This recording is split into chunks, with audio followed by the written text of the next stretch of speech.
جی پڑھیں جی بسم اللہ الرحمن الرحیم. عبارت کون پڑھتے ہیں؟ آپ چلے پڑھیں.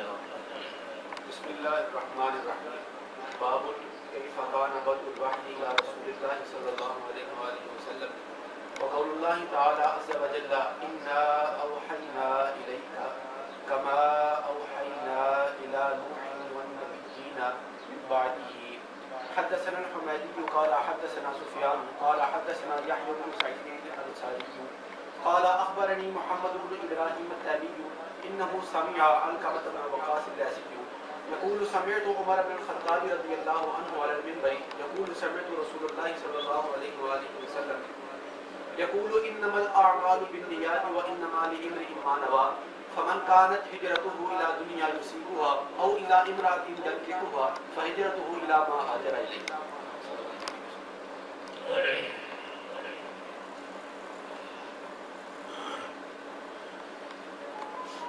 آپ کچھ لوگ یہاں سے تشریف لائے ہیں، پس منظر معلوم نہیں ہوگا.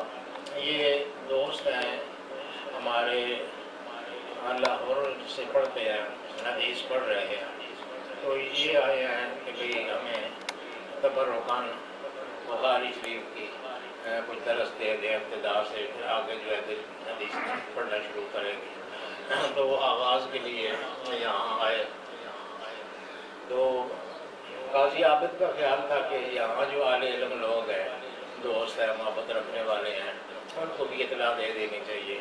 چنانچہ اس نے اس کا جس حد تک اہتمام ہوا وہ کر دیے. 60 سال مختصر سا پروگرام ہے، اور اس لیے آپ تمام حضرات جو تشریف لائے ہیں، اللہ آپ کو اجر دے اور اللہ آپ کو حدیث کا اور قرآن کا ذوق اور لذت نصیب فرمائے.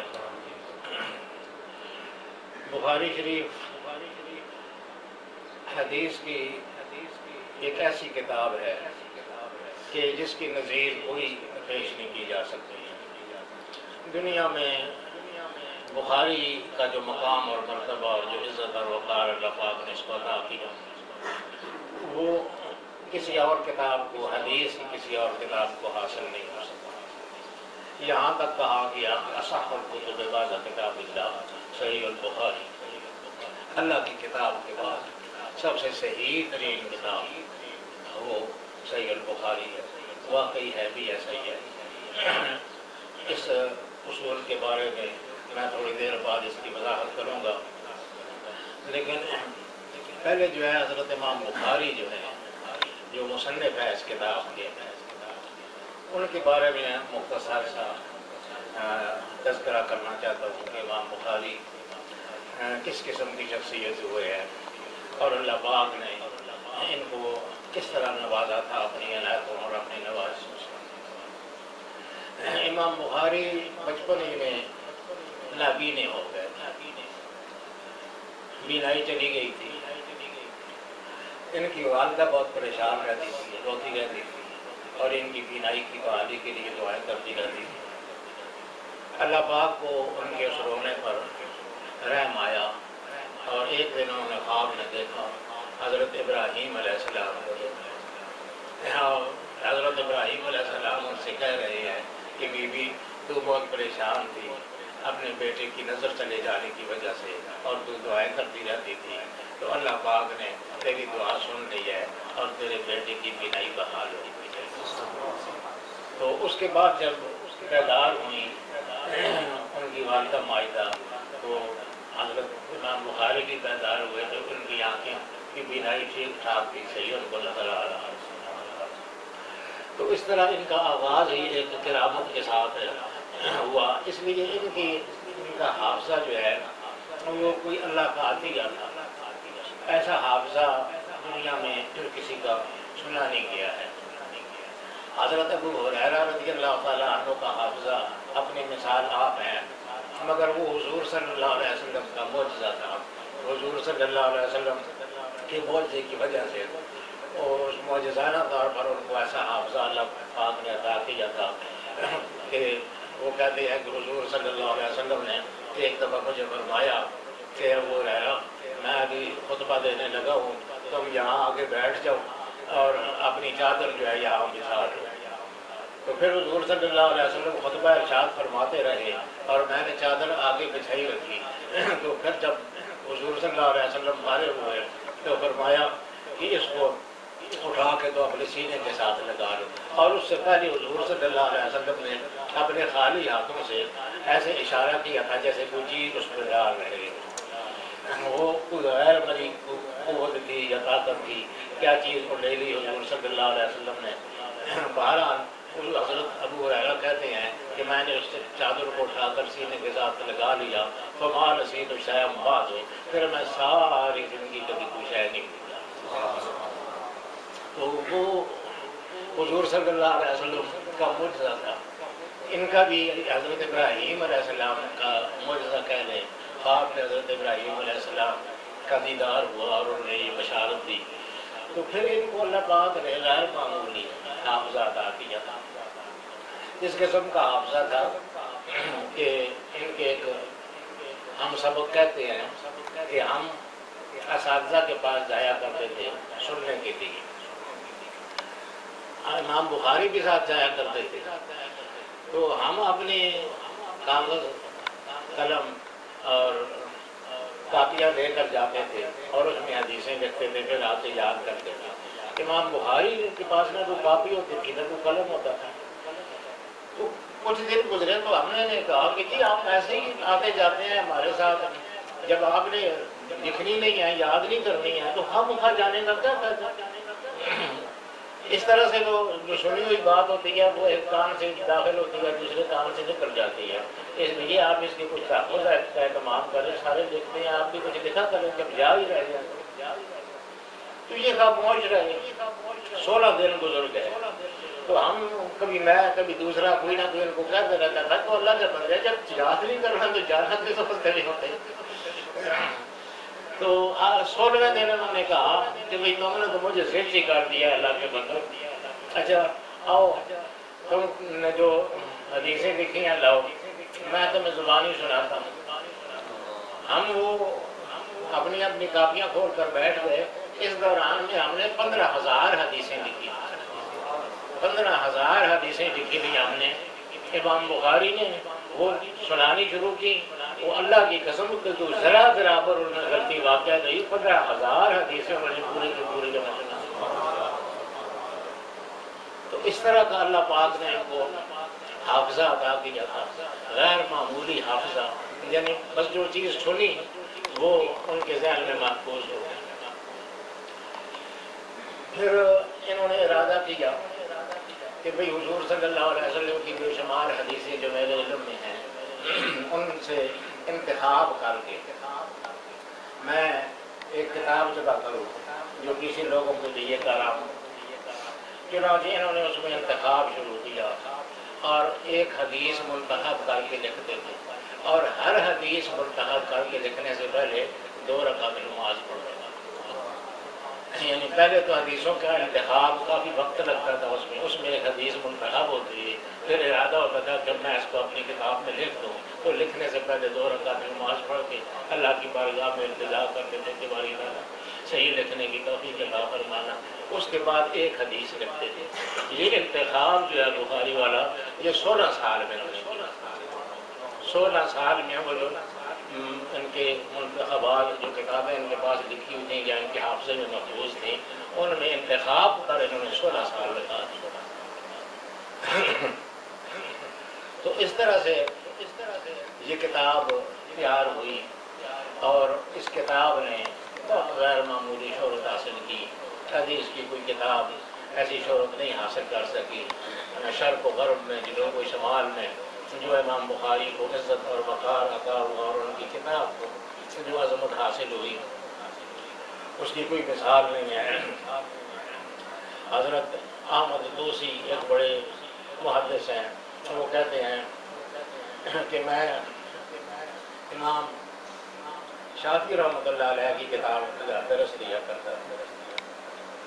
ایک دفعہ میں ادھر مکہ پاک میں حرم شریف میں سویا ہوا تھا کہ خواب میں حضور صلی اللہ علیہ وسلم کا دیدار ہوا.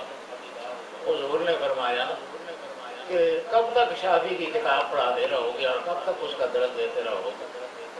میری کتاب کیوں نہیں پڑھاتے؟ میں نے کہا یا رسول اللہ آپ کی کتاب کون سی ہے؟ فرمایا صحیح بخاری، محمد بن اسماعیل بخاری۔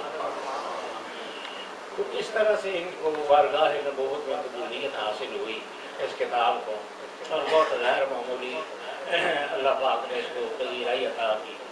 اس کے لیے احادیث جمع کرنے کے لیے راویوں کی صحت اور ان کے کردار کے بارے میں امام بخاری نے جس حد تک چھان بین کی اور اپنے کردار کو بھی جس طرح محفوظ رکھا، دوسرے کے کردار کی بھی چھان بین کی، اپنے کردار کو بھی جس طرح سے محفوظ رکھا، وہ دونوں چیزیں مثالی ہیں۔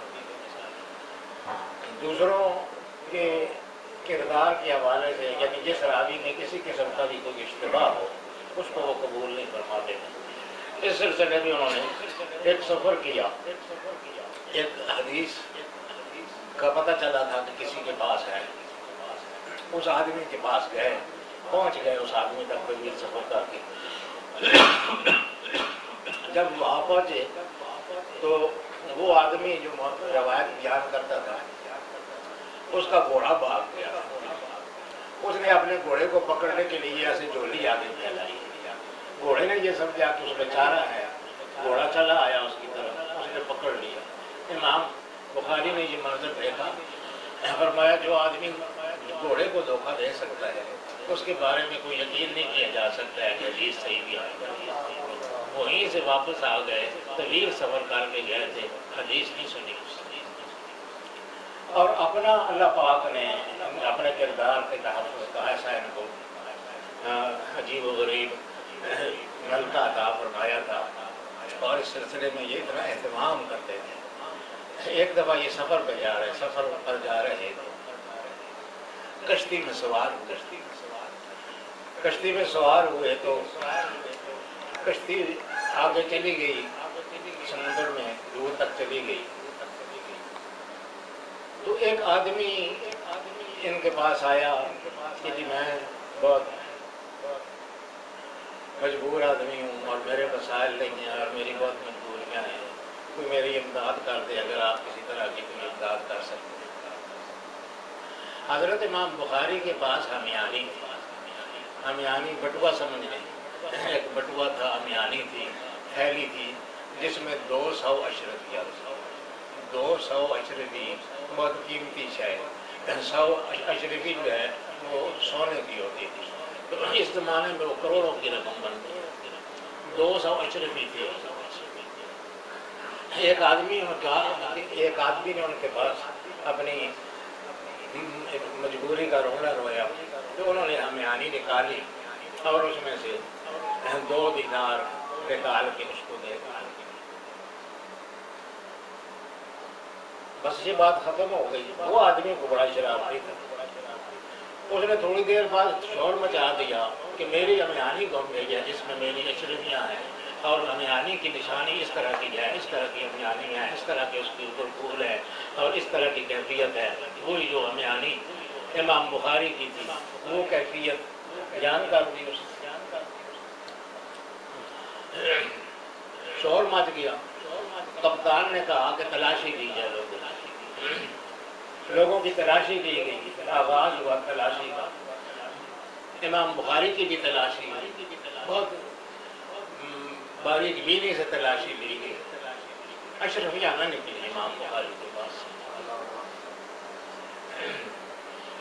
خیر اور تو بس وہ معاملہ رفع دفع ہو گیا کہ نہیں دستیاب ہوئی ہیں، داخل دفتر ہو گئی بات، یہ جھوٹ بولتا ہے یا کیا ہوا ہے، بہرحال اشرفیاں کشتی میں نہیں، کشتی کو اچھی طرح چھان بین کر دیکھ لیا گیا، اشرفیاں نہیں۔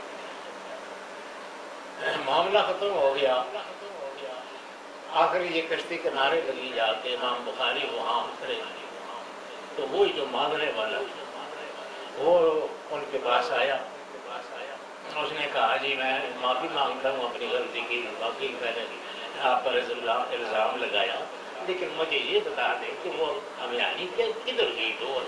200 اشرفیوں والی جو ہمیانی تھی آپ کے پاس وہ نکلی نہیں پھر کسی کے پاس، وہ کدھر غائب ہو گئی؟ انہوں نے کہا برخوردار وہ جب شور بچا تھا نا کشتی میں، تو میں سمجھ گیا تھا کہ یہ تیری شرارت ہے.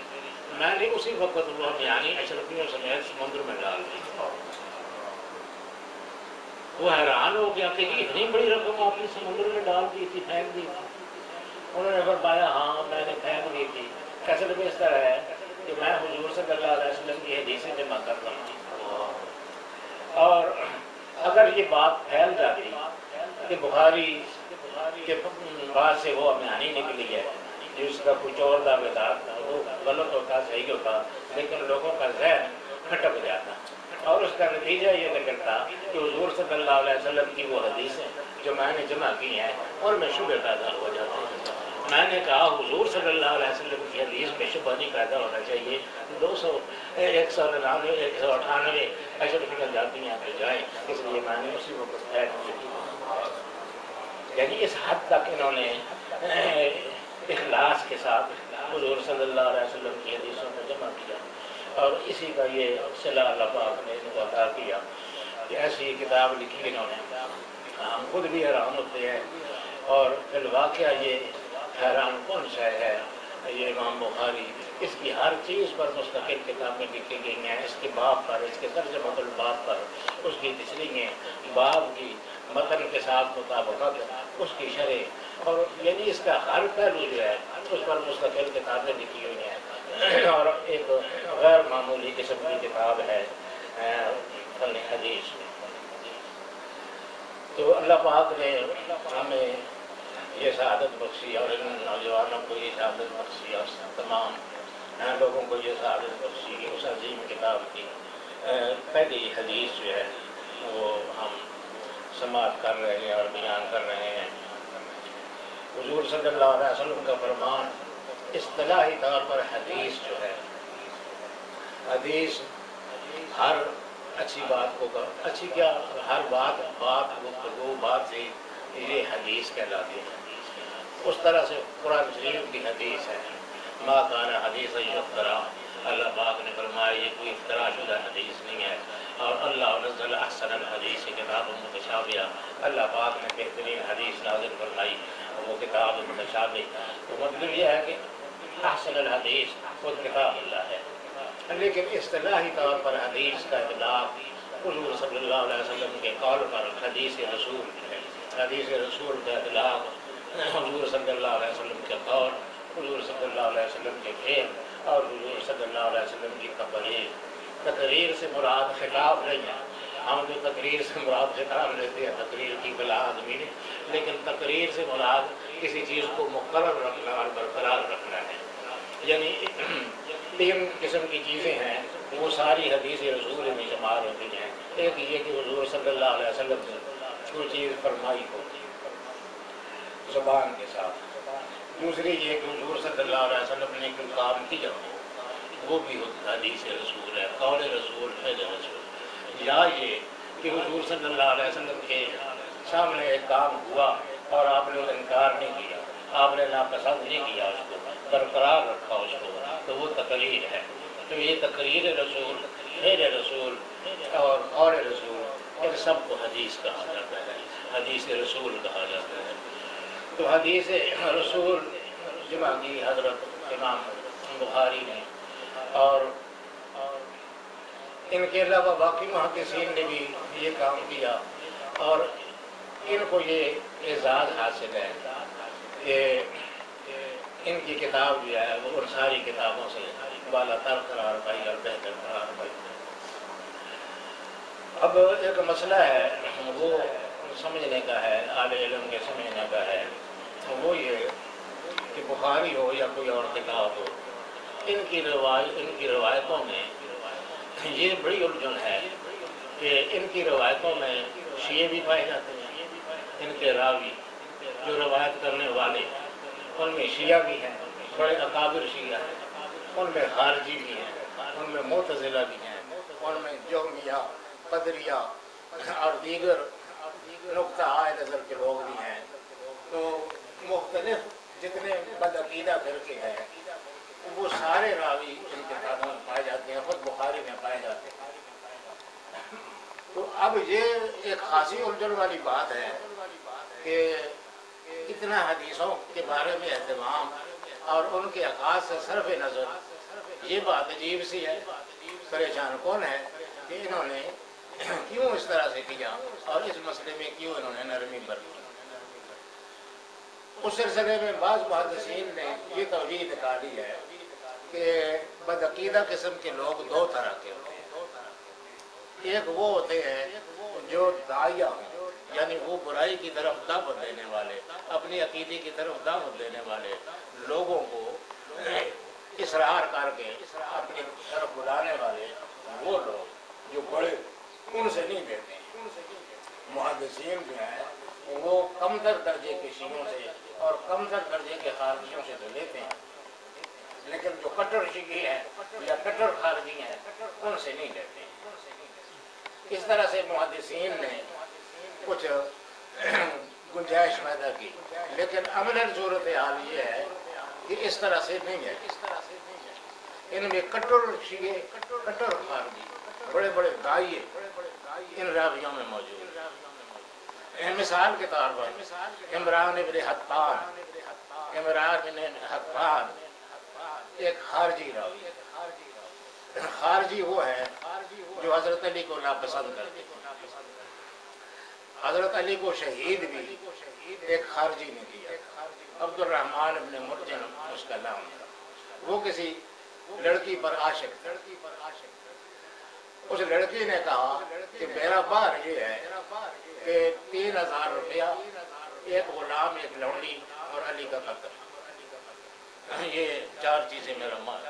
یہ 4 چیزیں جو آدمی پورا کرے گا، 3000 روپیہ دے گا، ایک لونڈی دے گا، ایک غلام دے گا اور علی کو قتل کرے گا، یہ میرا مال ہے۔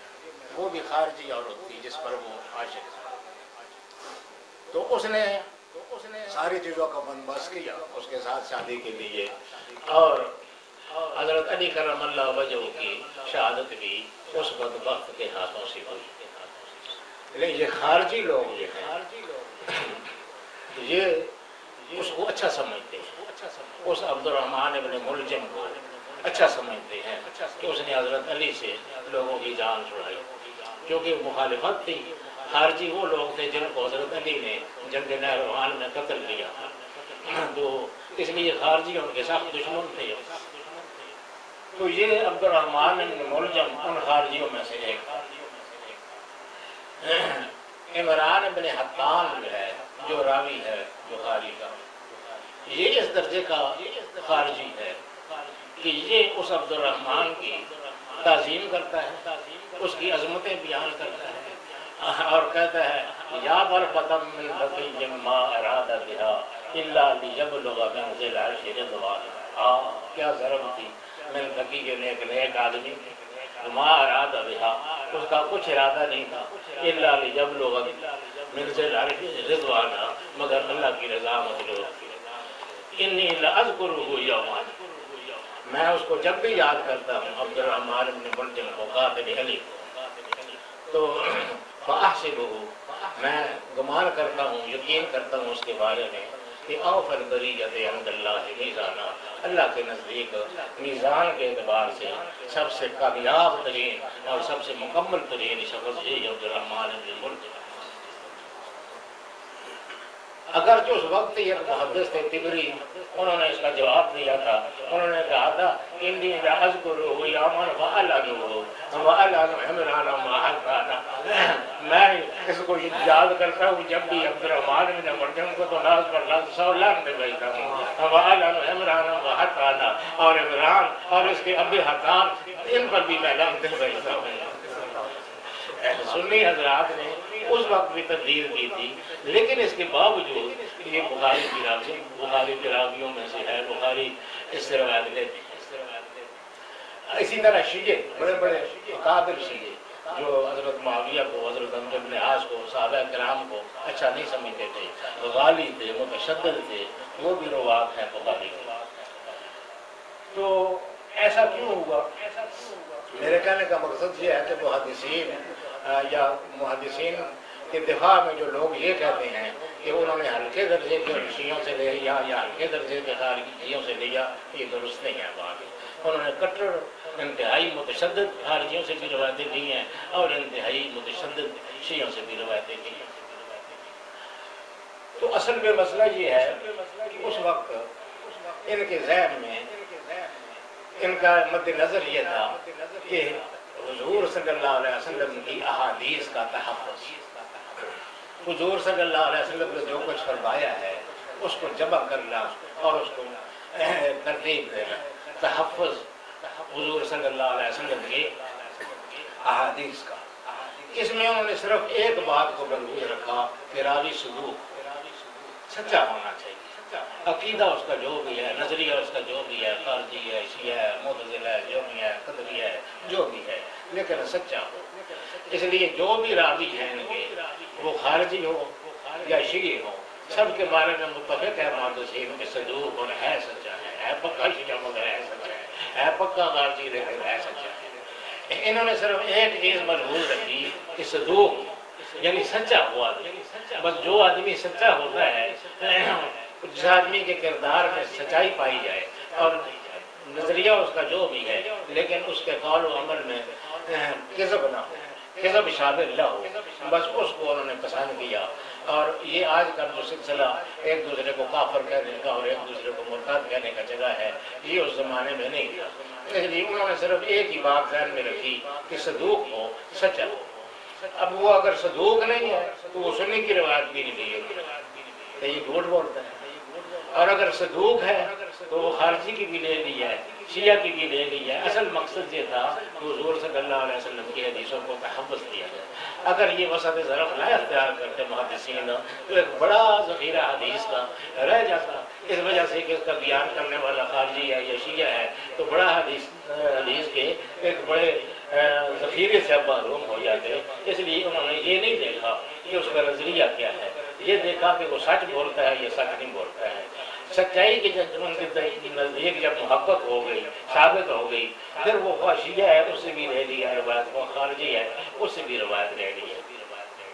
تو اس طرح سے یہ کتابیں مرتب ہوئیں اور یہ شیعہ اور خارجی اور متعدد دوسرے راویوں کے باوجود یہ کتاب تیار ہوئی، اور اس کے باوجود کہ اس میں ہر قسم کے راوی پائے جاتے ہیں، اس کے بارے میں یہ تقریباً متفقہ بات ہے اور اجماعی بات ہے کہ اصح الکتب بعد کتاب اللہ صحیح البخاری۔